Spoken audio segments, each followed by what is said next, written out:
You're watching Hcam TV.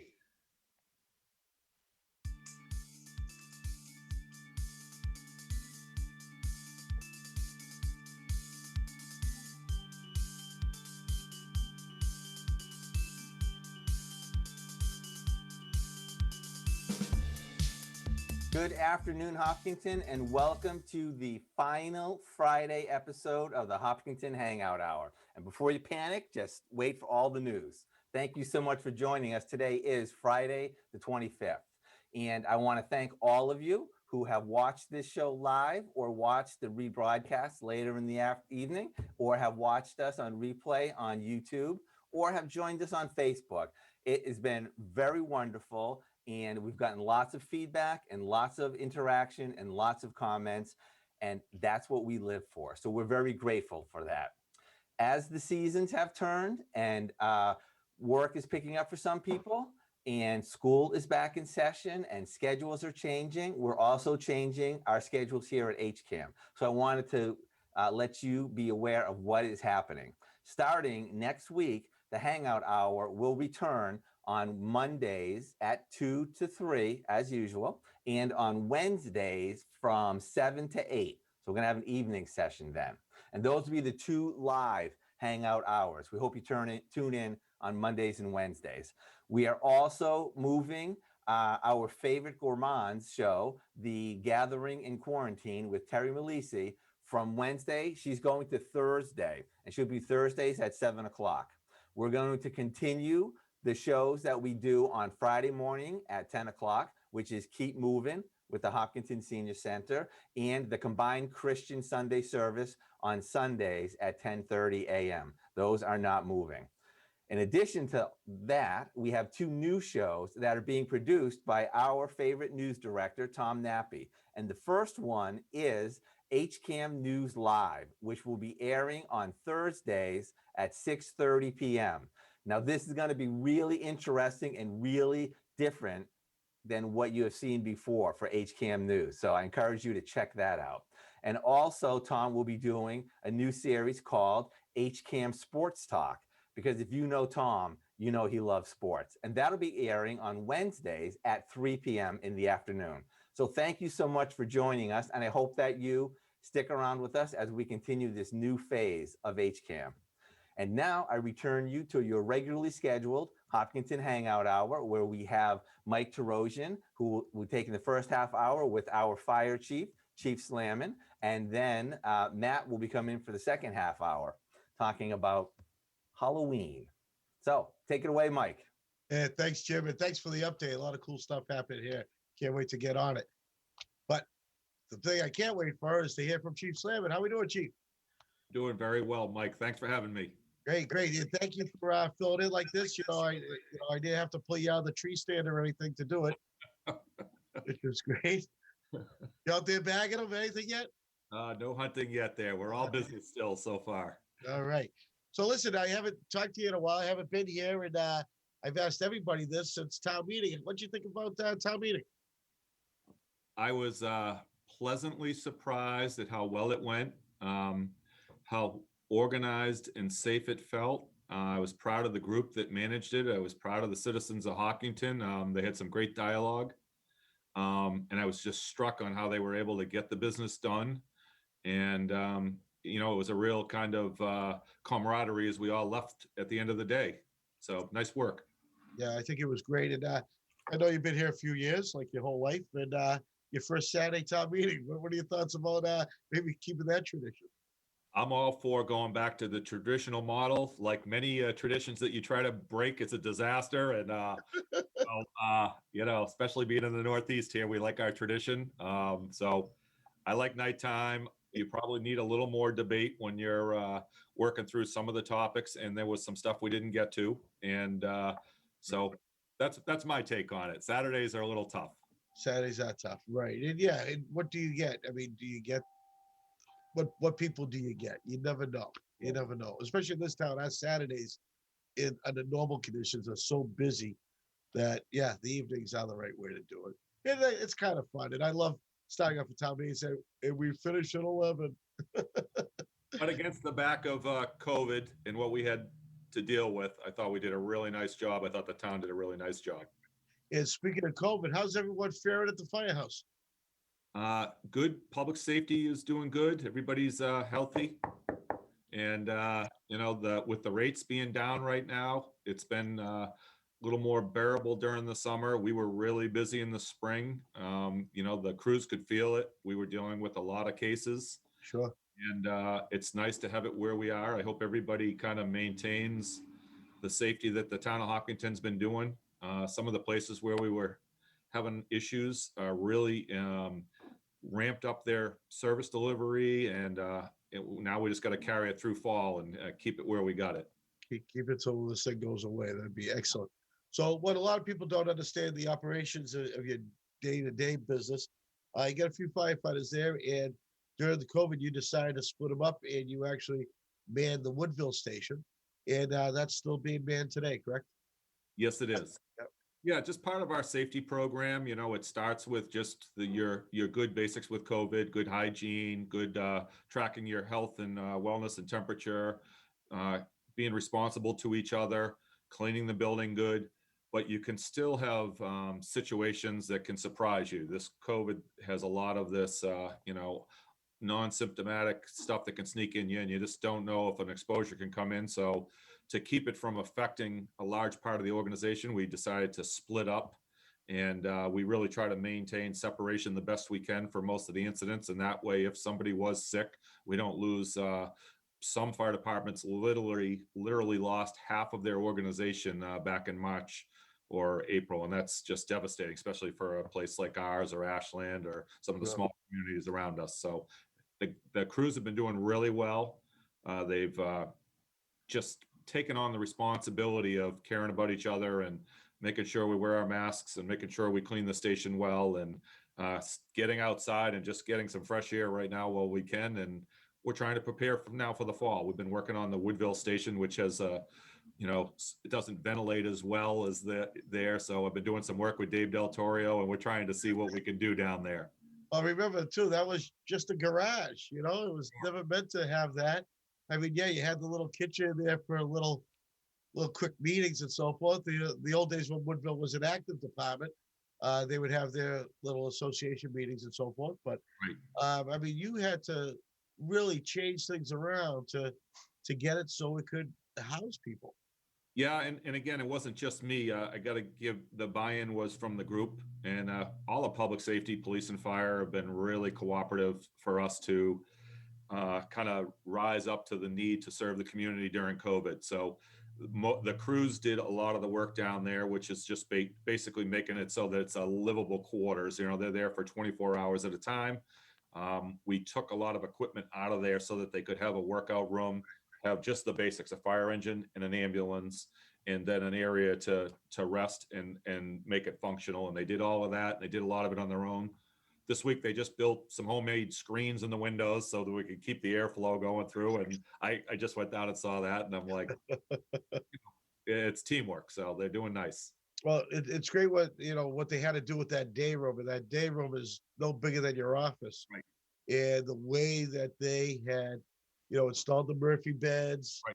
And the way they utilized all the furniture, they did a really crack job on it, and Yep. and the place looks fantastic. And for such a small station, you would think it would be crammed, but when you took all that stuff, because it was a storage place, it was our garage, Right. and everything just stockpiled. But I could not believe the space in there, especially seeing the universal, the weights there behind the engine. Right.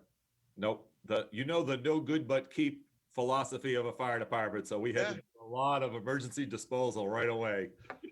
Yep. You had to do it when all the old guys were gone. Yep. Let's talk a little bit about the staff. You get some new firefighters just out of the academy, some in and just some come out. Yeah, so I'm really happy. I have Rebecca and Kyle and Allison are just on shift, and Shane Cook is at the down in Bridgewater right now. She's just completing week 4. Yep. So and again, I kind of mentioned it in the selectmen's meeting a couple weeks ago. Adding those 4 firefighters from the Safer grant, having them for COVID was just an amazing relief for us. I can't imagine have gone in there short one paramedic per group. It really balanced it out so we could keep both ambulances staffed and running, and getting them all back now from this. Luckily, their academy break was when COVID eased up, Yes. and somebody's watching over us for that. That was a big deal. So I can't wait to get Shane back. I'm looking. I still have 2 slots open. I had Firefighter Seymour and Lieutenant Harris is about to retire, so I got those 2 I was slots. going to talk about them too. Yes. Yeah. I've got those 2 slots coming. So there's been a lot of movement in the fire department in the last 9 months, but we're managing it. And one very happy email I got to see your newest lieutenant. Yeah, so I just appointed Matt Bailey to lieutenant, and it was nice. I had 2 really well qualified people competing, and Matt's going to be the new lieutenant for Group 3, and he worked hard at it. And it's just you get proud to see people succeed, and I just hope we keep kind of having those opportunities come up. Yeah, that's fantastic. That was good. That was good to see it. And of course, I love telling the story. Matt was my paper boy. Yeah. And I was very proud to be on the job with his dad over at Ashland. Sure. He was on my group, and Yep. Nope. Good guy. And Matt's just really come a long way. He's got that nursing background that really helps us in some of the stuff we've dealt with COVID, and he's really developed his officer skills on the fire side. So I just love seeing. I'm a lucky chief. My employees have been developing. It makes it easy for me. You kind of saw last Sunday. They had one of the larger fires we've had in a long time, and I was up in Vermont, and I had to just turn on the TV, and the crews did a really nice job, from the deputy all the way down to the duty crew, of taking a building, old Doc Joe's office, which was a renovated, several time building, which had lots of nooks and crannies and had an extensive fire attacking the structure, and they really did a nice job getting at it. yeah, they did. That was a very quick stop. It was nice seeing, so fast too. From being out for so many years, 2 pieces of equipment out in front so quickly. Sure. I got there at the same time because I just came right down the street, and although I sent a bunch of pictures to you, there's tons of photos there, and it was also nice seeing Chief Clark was out there flaking some hose with me.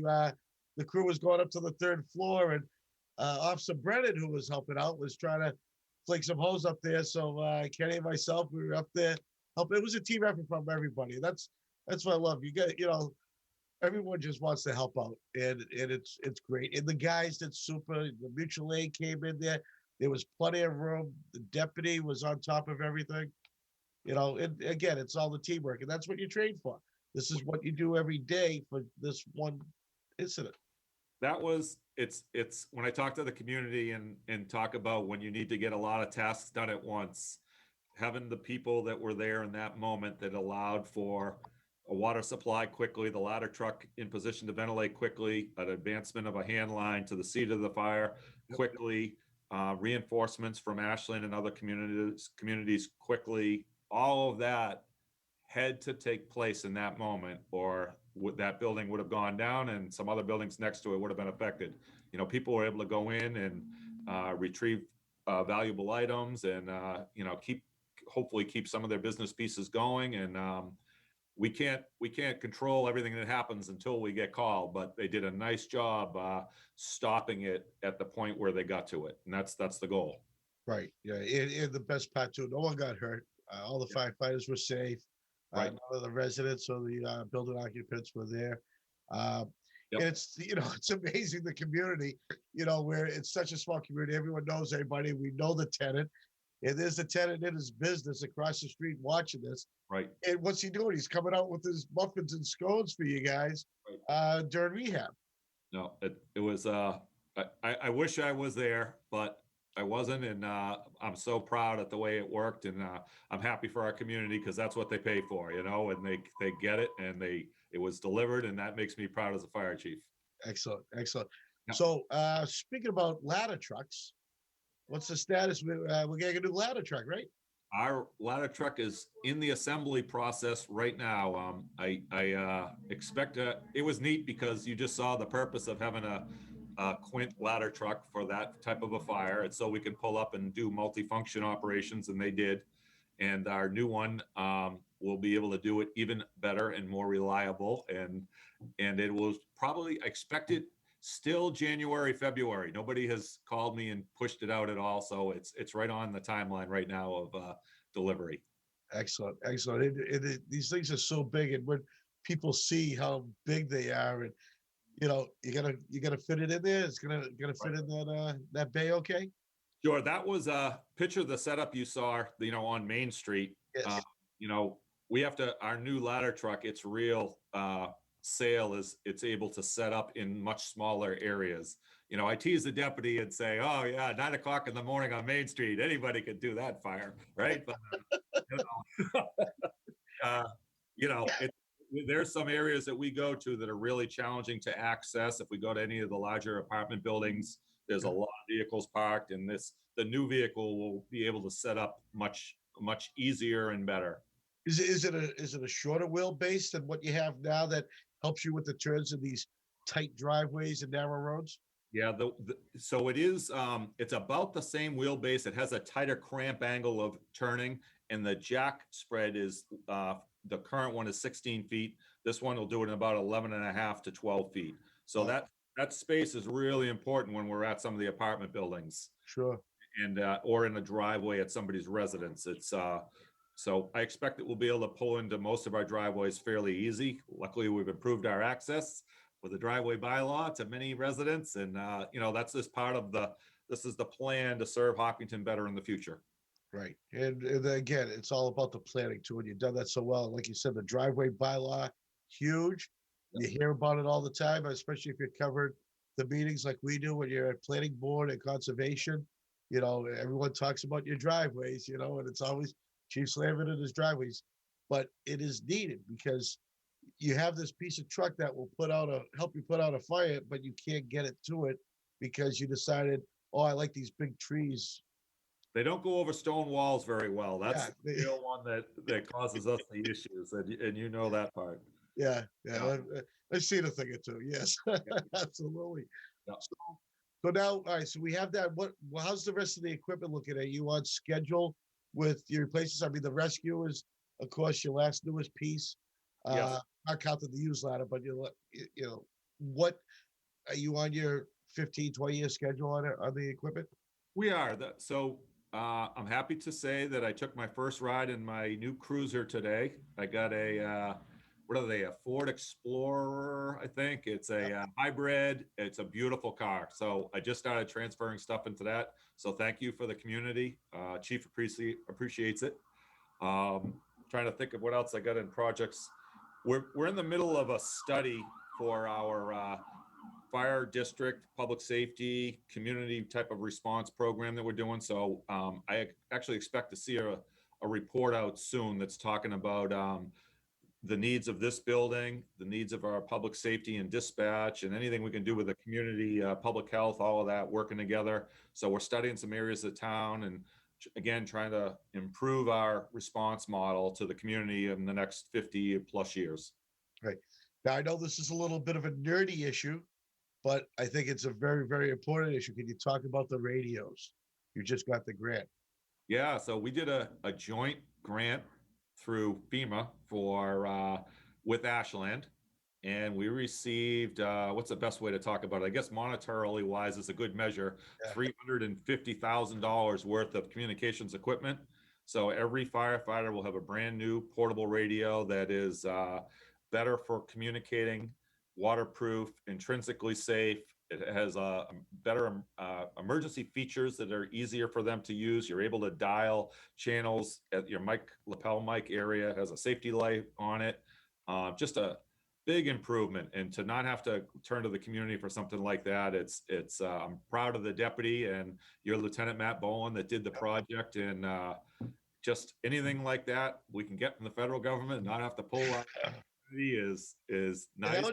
That would take a little chunk. That'd be a nice little capital thing that you would have to go for. People don't understand the importance of a portable radio to a firefighter. Sure. It has to be simple to use, and it's not just for the chiefs, but it's for everybody because, stop watching Chicago Fire. I think that's what it's like when you're inside. You just can't look and say, oh, I'm going to turn my channel.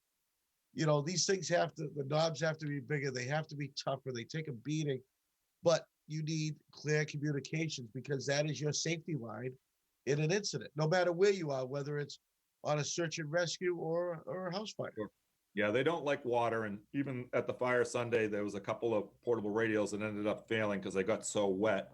Sure. You're fighting a fire in the attic and you're fighting a fire on the floor below, trying to overhaul, and the water is just pouring on you, and you need to be able to have it there to communicate. And so this new equipment is designed to do that work. And it just between that and the Safer grant was $1 million worth of grant work that Ben Sweeney and the deputy Yep. and some others, and again, including Matt Bowen and Ashland, that it takes the work and they put a lot of time into that. And I'm proud of them because you need to do all that work or somebody else will get the money. So Right. we got it, and I'm very happy. We'll take it. And now what makes these radios unique is in our district, our 23 towns, not everybody has the same channel, obviously, but they're also on different bands. Right. UHF, T-band, VHF, and 800. And so if everyone is mostly UHF, you can't talk to Shrewsbury, you can't talk to Northbrook because they're on VHF. This radio has all the bands. Yep. Especially with the regional work we do. We had a dive team deployment this week. We do something with tech rescue.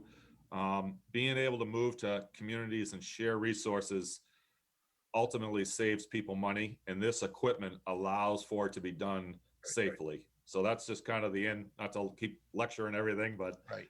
It's putting it all together so that it works. Well, it's just a very expensive piece of safety equipment for the firefighter because the goal is that everybody hears the same communication. Because if you can't hear the communication, then someone is either gonna get lost, someone's gonna get hurt, or worse. Yep. Good. All right, so we got the grants, the turnout gear. Now you got to be busting at the seams there. Are you ready to take my gear out the back now? Do I have to give up my locker yet? They didn't tell you? Oh. No, I did. Again, that's why we're doing the study. And, this building is full.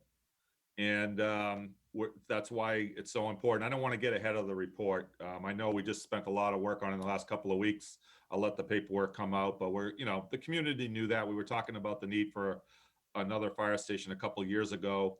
We are utilizing Woodville right now. It is advantageous for us. Its dilemma is it's in an area that's more rural than warrants being able to invest in a fire station compared to some other areas. And I know the Woodville area, that's tough to hear, but we're there now and we're going to get the most out of that area that we can.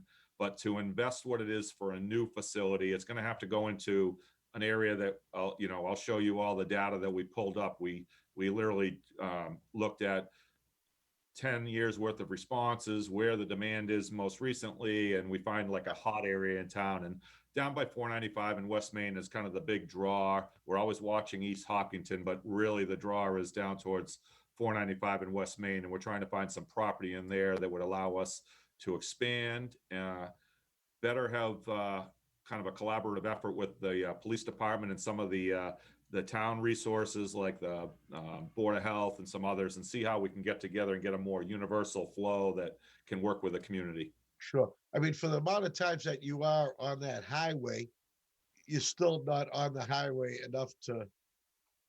No, the highway, it's a big deal, and we have to protect everybody that goes through Hopkinton. It's not just our residents.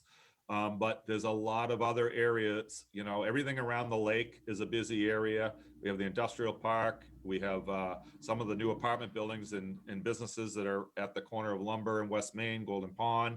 And then it'll help us serve some of the area around Lake Whitehall that are really tough to get to from the other side, from the Woodville side. So, there's some large developments up off of School and Winter and Pond, and that'll just give us direct access into there and cut a couple of minutes off of there where we've had several significant fires. So the data is driving there, Yeah, and a lot of people still don't understand too that there's also some of Hopkins that you have to go into Upton and Milford to get to those houses, Crockett Road and exactly Old Elm Way.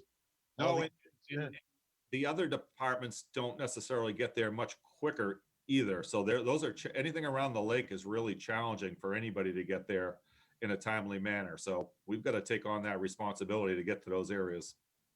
Yeah, you do a good job doing that. So, Thank you. all right. So now here we're going into I want to talk a little safety thing. Are you part of the talks about having Halloween happen? I have not been deep into it. What we do is an emergency management group is we really count on the CDC and DPH to deliver information. The governor's office and DPH are pushing information out literally this week that help guide how Halloween and the big thing was back to school, right?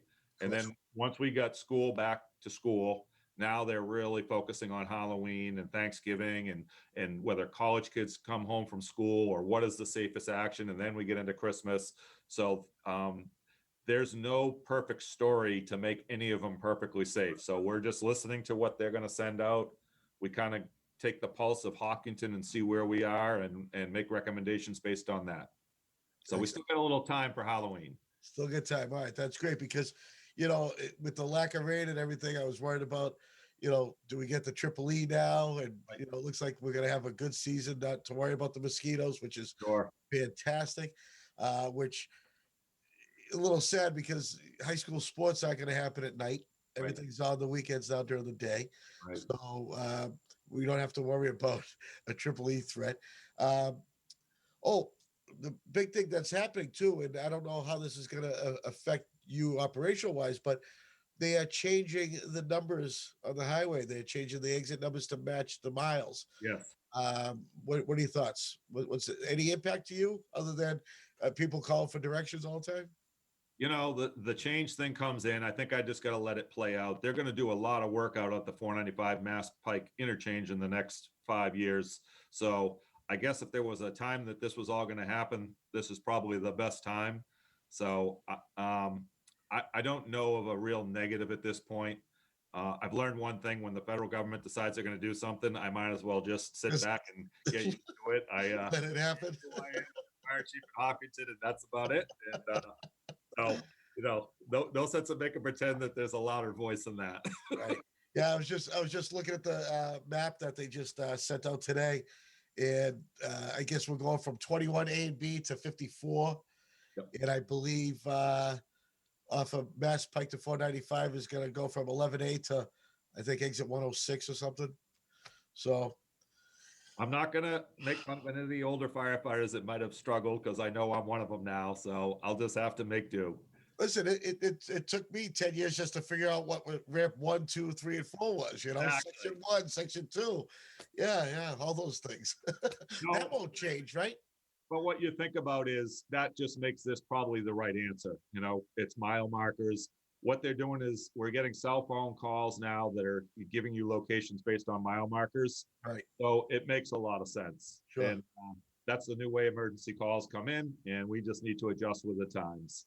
Yeah. Well, like I say, just, don't get a Tesla and fall asleep. Pay attention and just look at the name of the exit that you're going to. Yeah. Forget the numbers. You need to know where you're going. Well, Chief, listen, hey, thanks again for spending this time with us today. Any chance I can get 15 seconds personal privilege? Absolutely.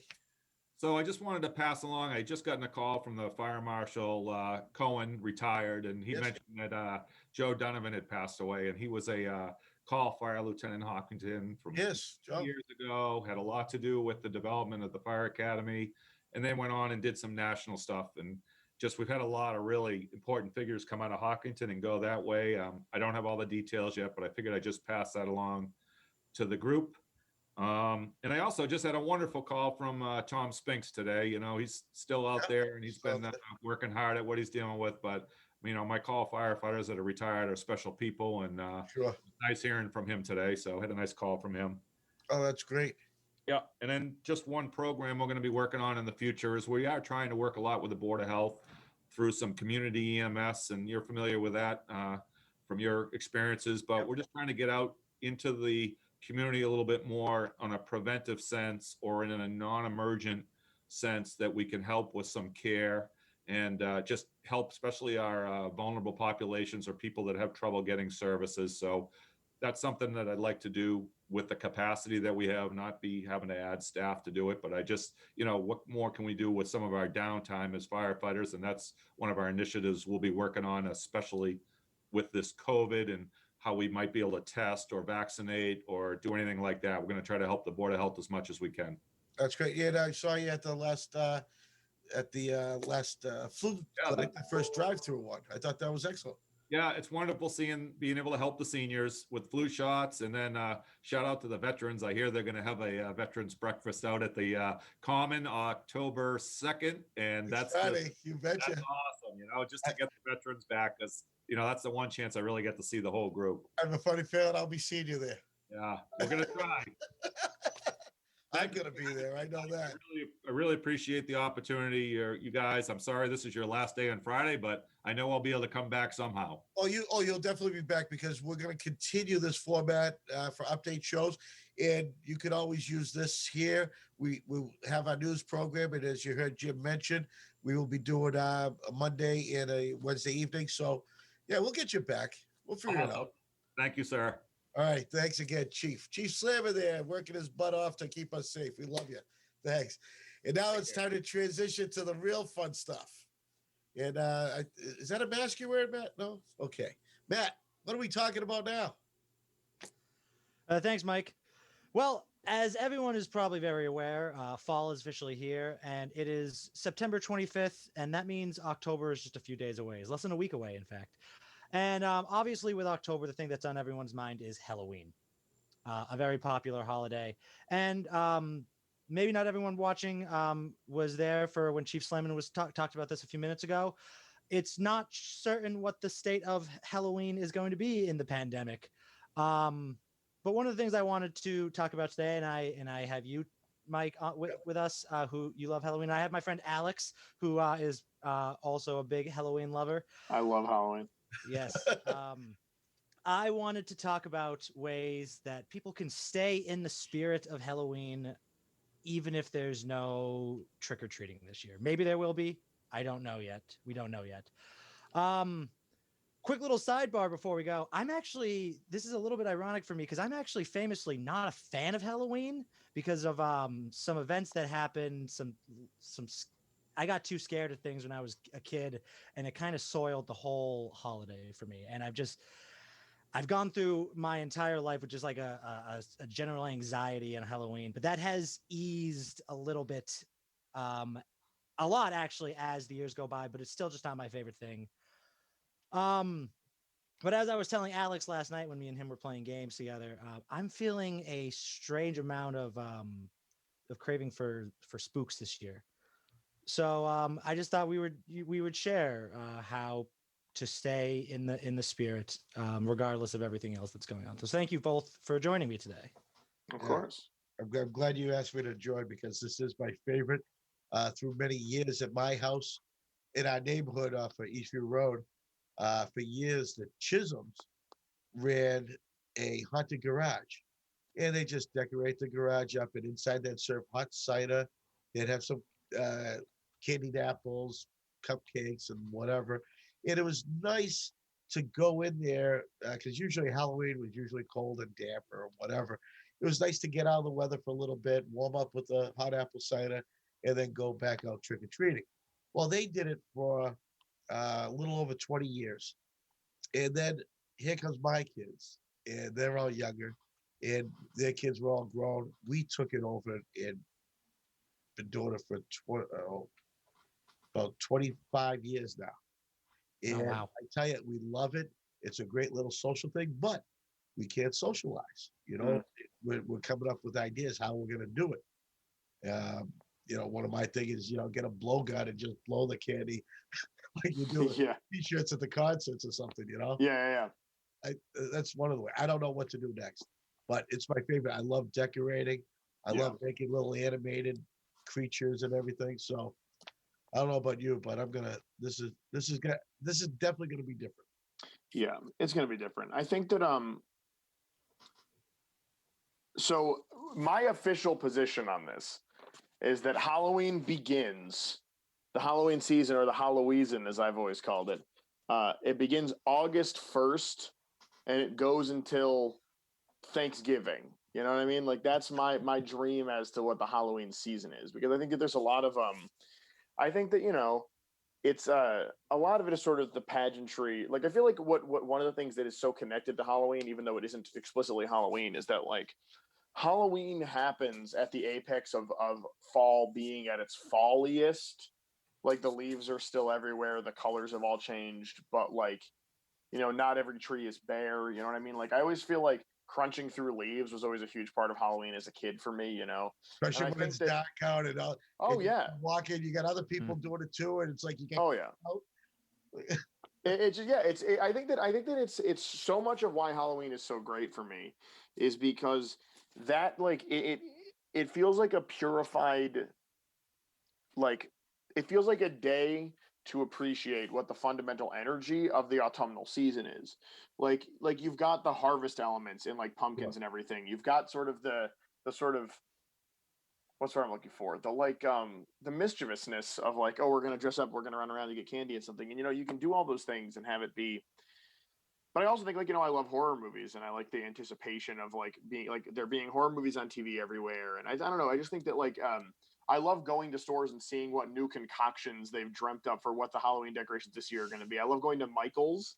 This is not sponsored by Michael's, but I like going to Michael's and seeing the Michael's Halloween Village that they have, as like they've had it for like a couple, I think more than a decade now. They've had it as like an, you know how like everyone has like a Christmas village that they sell new parts in every year. Michael's has historically now done a Halloween village, and they have different like subsections of the town of whatever their Halloween village is called.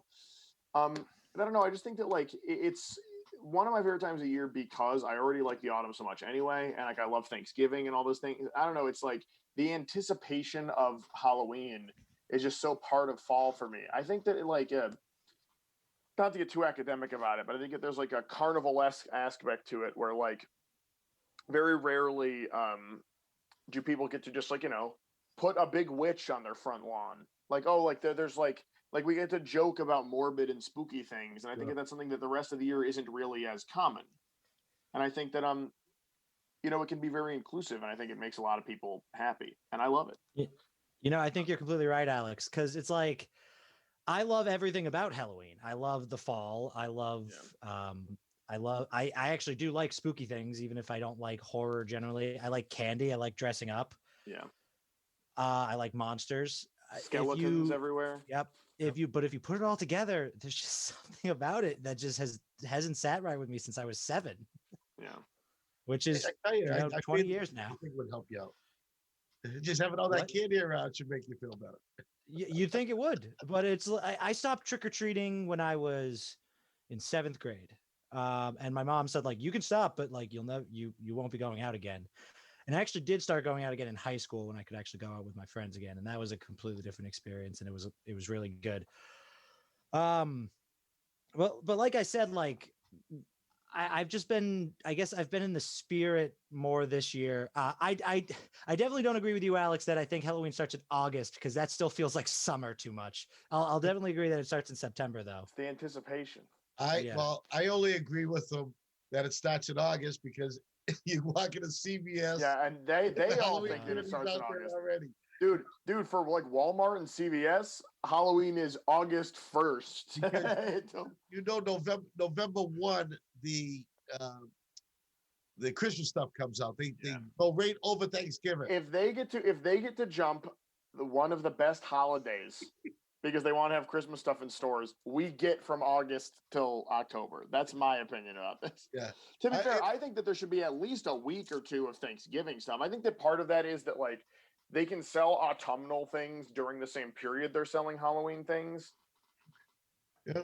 So, but it still feels like, I don't know, there's that period in there between Halloween and Thanksgiving that should be about Thanksgiving, and for stores it's about Christmas. And I'm not trying to like complain about that right now. It's not what the point of us being here. It is sad, weird.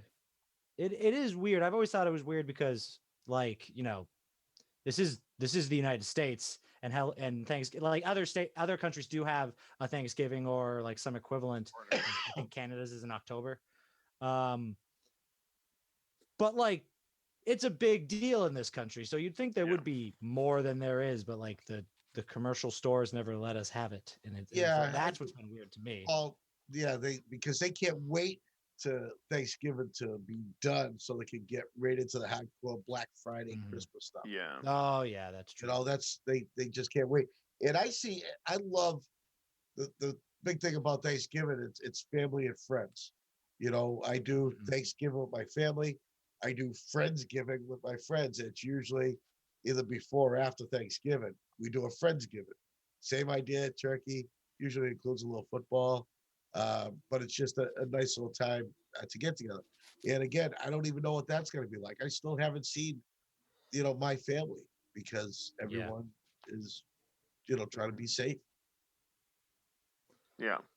And I think that part of it is that it's going to, I think, be easy to get into the spirit of Halloween this year because you can still like dress up your house and you can still sort of watch movies and be in the autumn. But I think that there's this angle to which, like, I don't know, I think that while I think it is aggressively possible to like socially distant get candy or whatever, there is like there's an angle to it to which like there is a spirit I think of Halloween that is challenged by social distance restrictions and things. But I also think that there's I think that I think that we can still sort of have the season even if we can't have the perfect version of it. Like I said, I think that Halloween is still here. You know what I mean? Like it's still the time. Yeah. Oh, it's definitely still a time, and you get the bummed out news how Salem, which is Yeah. city, is canceled just about every big event.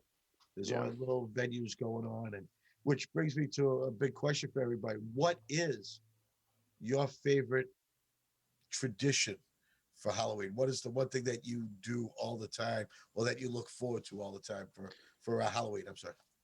Um, I mean, certainly new tradition. I've started going to big haunted houses every year, which isn't going to happen. But I don't know. I think that this year I'm definitely Mendon Drive-In's been showing a lot of horror movies, so I'm making that. Watching horror movies with my friends has always been a big thing for me, and I think that there's a version of that you can do. Also, I don't know. I always love Halloween night itself from an actual like. I loved as a youth being able to sort of run around and get candy and things, and I also just like the couple times I've been at home for Halloween. I've also liked the like just the energy of oh it's Halloween, like people are going to running around and doing this. So I know that's not really a tradition, but Right. yeah, the big tradition I would say is I definitely love going to haunted houses and I love watching horror movies in the lead up to Halloween. I'm How about also just generally decorating the house. Matt? How about you? Um, A real my tradi- favorite Halloween tradition is looking up Thanksgiving recipes that I want to try this year. Can't wait for that to be. That's what my mind is always on. Well, I tell you, my favorite is the costume. I love having. I usually have a small, intimate, like 6 people Halloween party, and it includes food and horror movies. Got to be horror movies. Got to Yeah, be. It's got to be the classics. It has to be a classic. Nothing, new. Nothing. I mean, we love old school. I love the sure. Omen. Stuff. I mean, I could go on Yeah, with my list of Do you horror have movies. any? Do you have any? Do you have any favorites? Oh my goodness.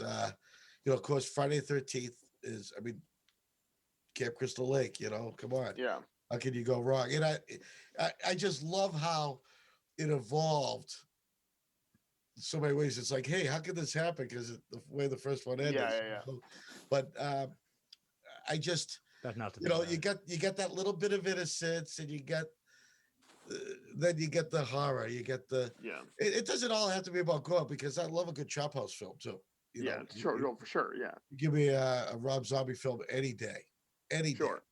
I'll be all over it. But that's the kind of movies that I enjoy to host on that evening. Yeah. I'm But other definitely than that, I watching. just like them every day. I'm definitely watching. They've been showing like Friday the 13th and Nightmare on Elm Street sort of back to back at the Mendon Drive-In. I'm not sponsored by the Mendon Drive-In, but Yeah. Great they've place also for been a movie. they're showing Halloween 1 and 2 this weekend. I'm definitely watching Halloween 3 this year because I've watched all the Halloween movies, and my sort of take is that Halloween 3. I understand people don't love Halloween 3 for a lot of reasons that I won't spoil or say anything about because I do think it's worth watching, but Halloween 3 makes me so happy. It's one of my favorite just like cult horror films in terms of how happy it makes me. So I think like 8 days before Halloween, I'm gonna watch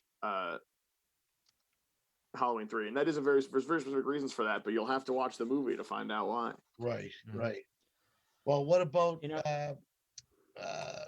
what was the latest one? Was it the Halloween? Halloween That's coming out? 2018, dude. Halloween Kills. Halloween Kills is next year, right? Yeah. Yeah. And then Halloween 2018 was good. I still haven't seen that yet. I won't say a single thing. Like I don't deliberately spoil any movies for anybody. I hate when Right. that happens. But no, I like Halloween 2018. I think I mean, I'm of the mind that there's a lot of weird Halloween movies, like the ones that came out in the 90s and early 2000s are really weird. The like pre-Rob Zombie ones, like the last, like Halloween 5 through Halloween Resurrection. A lot of those movies are really weird, but I don't think that they're really overtly that bad. Like I think that all of the Halloween movies are at least somewhat worth watching. I think that there's one that when I was watching, I was like, oh yeah, this is objectively bad. I can't think which one it was.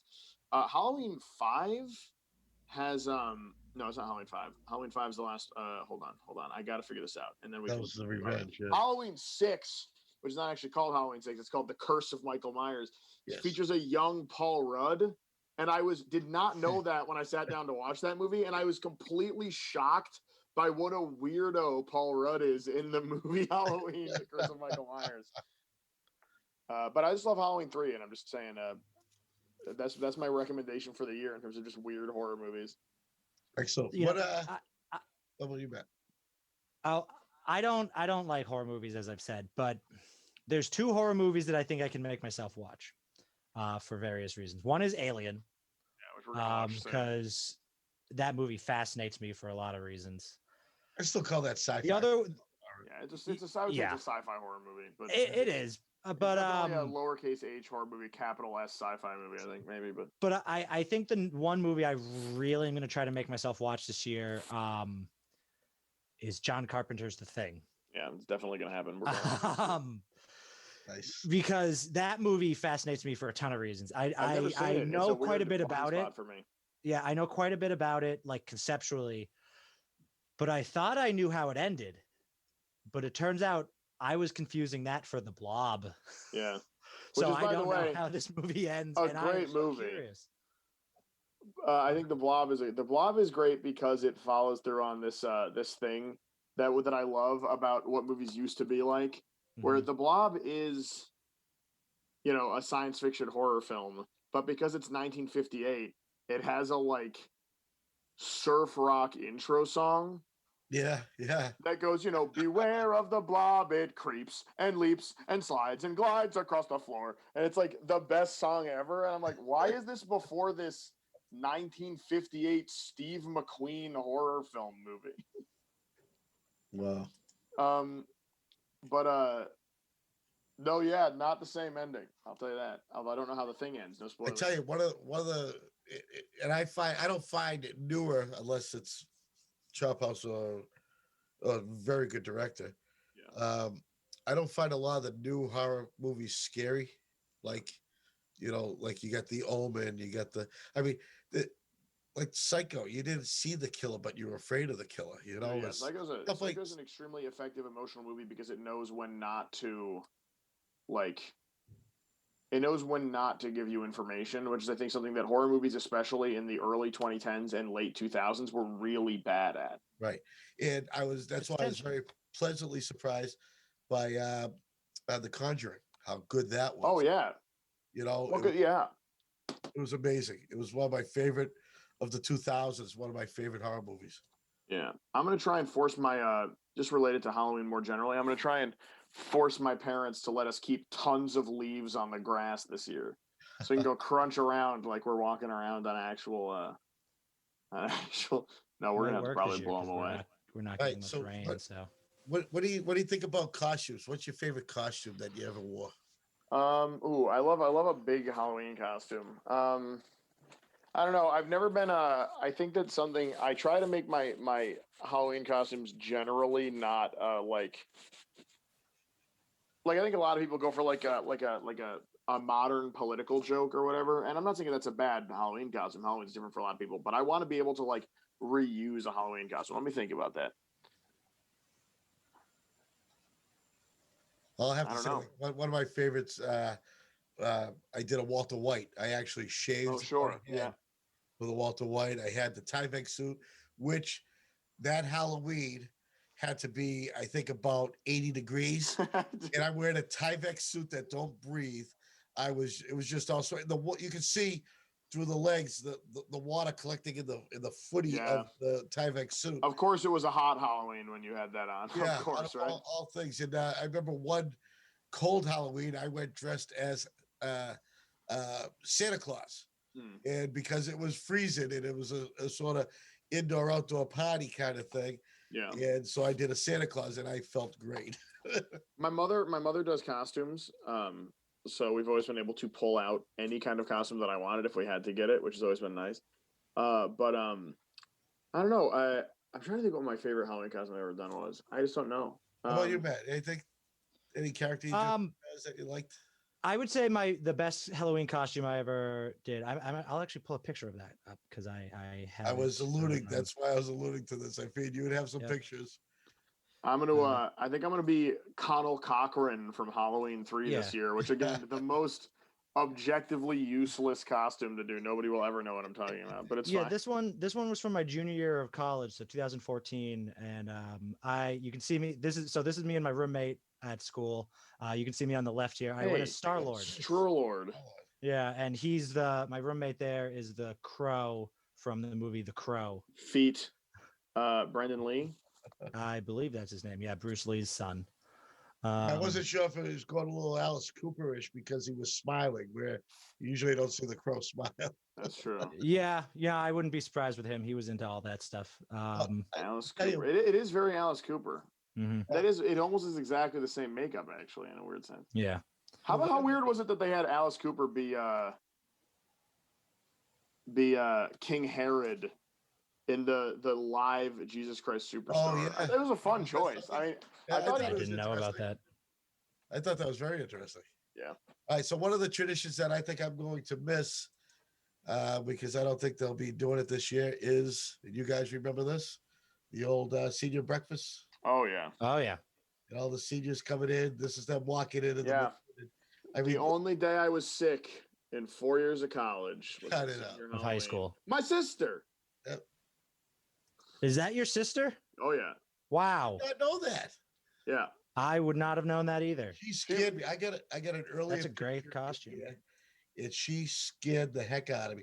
This is the year that they did the TSA, guys. Yeah.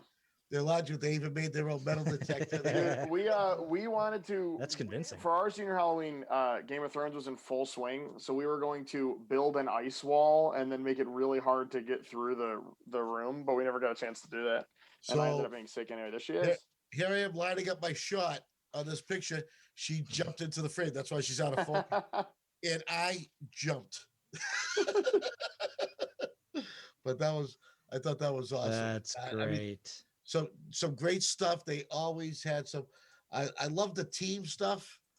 They're very creative, and like there was all these cereal boxes. They're all like Lucky Charms and Tricks or whatever, and they're all in prison uniforms, and they got prison numbers, and they were known as the serial killers.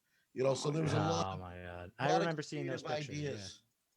Yeah. And so that was one. The other one, but the other tradition too, and I'm going to try to find it, is the center school harvest parade.